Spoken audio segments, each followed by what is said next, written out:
Hari ini cukup ramai ya meskipun IHSG ditutup di zona hijau, tapi ternyata hari ini ada demo gitu ya, tak menyurutkan langkah IHSG untuk di zona hijau. Tapi yang kita soroti adalah terkait dengan demo buruh, karena ada 10.000 buruh yang turun ke jalan hari ini dari berbagai serikat pekerja, dan ada 6 tuntutan utama, salah satunya tadi menaikkan upah di tahun 2026 sekitar 8,5 sampai 10,5 gitu. Tentu kita ingin mengetahui sebetulnya dari kacamata Anda, ini apakah cukup ideal mengingat kondisi pertumbuhan ekonomi saat ini, kemudian industri manufaktur, sampai juga data-data inflasi kita. Dari Mas Wiji dulu deh.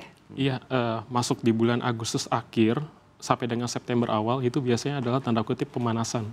Pemanasan dari teman-teman buruh untuk menyuarakan upah minimum. Karena memang setiap tahun, karena nanti setelah bulan September, masing-masing anggota Dewan Pengupahan mereka melakukan rapat.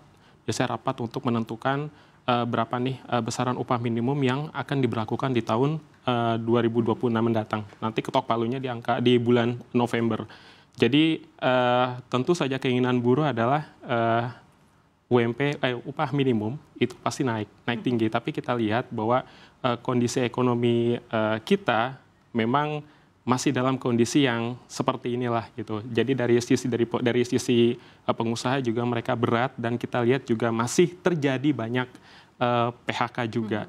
Jadi memang ini harus dibahas ya, soal upah minimum ini antara pengusaha dan tentunya juga keterlibatan pemerintah untuk menentukan formulasi yang tepat seperti apa. Oke, kalau dari Mas Iqbal sendiri melihat seperti apa? Meskipun kalau kita lihat memang demo ini tidak hanya di Jakarta, tapi di sejumlah kota berjalan dengan damai ya Mas Iqbal? Ya tentu itu kita apresiasi ya dalam hal ini ketika demo itu berjalan dengan tertib, karena ada kekhawatiran demonya seperti yang 3 hari lalu ya. Ketika itu kan memang berujung ricuh dan ada pembakaran pos polisi bahkan ya di salah satu lokasi di Jakarta. Tapi yang pertama saya syukuri, yang kedua memang terkait kenaikan upah saya sepakat juga dengan Mas Wiji ya, bahwa situasinya memang sulit ya. Tapi kita ingat juga bahwa tahun lalu Presiden sudah menaikkan 6,5% gitu ya. Walaupun waktu itu juga penuh dengan pro dan kontra ya. Apakah buruh setuju, apakah pengusaha itu setuju. Tapi memang setiap tahun kan pasti akan selalu ada pro kontra ya. Betul. Tapi memang bagaimana nantinya di tahun ini mudah-mudahan untuk penentuan upah tahun depan itu bisa win-win ya.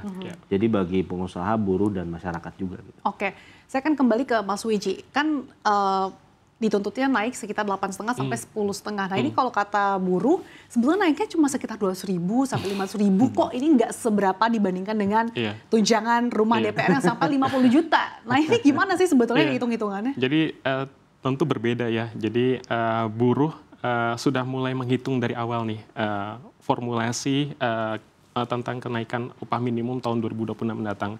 Mereka sudah punya data-datanya, jadi memang mereka tinggal menunggu angka inflasi di bulan Agustus dengan September. Kemudian setelah itu mereka juga sudah punya angka pastinya berapa.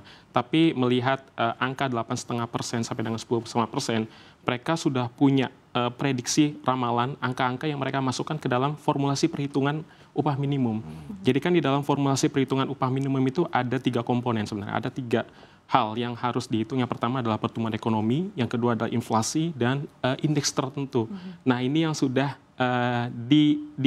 dimasukkan angka-angka ini oleh teman-teman buruh. Apalagi kuartal 2 kemarin ekonomi kita oke kan, 5%. Nah itu salah satu indikatornya, betul. Nah setelah itu kan awalnya memang tuntutan mereka adalah angka upah minimum naik 8,5%. Tapi ketika melihat tadi soal pertumbuhan ekonomi kita cukup baik gitu, mereka memasukkan angka yang juga cukup besar untuk indeks tertentunya di angka 1% sampai dengan 1,4%. Kemudian muncullah angka 10,5%. Jadi mereka minta upah minimum itu naik paling sedikit 8,5% lah, paling maksimal 10,5%.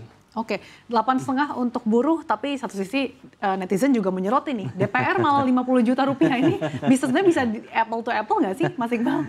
Ya tentu situasi DPR dan buruh kan berbeda ya. Tapi sebenarnya ngomong-ngomong soal DPR, kita sepakat ya harusnya ada DPR yang menemui ya. Paling tidak teman-teman buruh, saya nggak tahu juga sih, karena kan biasanya setiap hari Senin sampai Kamis itu agenda sidang dan rapat itu kan ada. Tapi hari ini memang hanya ada 2 agenda seingat saya, dan memang ada WFH juga ya di DPR gitu. Jadi sebenarnya dengan tuntutan buruh kan sebenarnya sangat rasional dan setiap tahun juga seperti itu kan tuntutannya.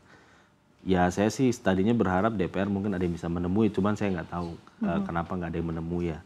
Tapi memang harapannya di tahun ini ya mungkin DPR bisa proaktif juga sih membantu mengadvokasi kenaikan upah ini gitu loh. Oke,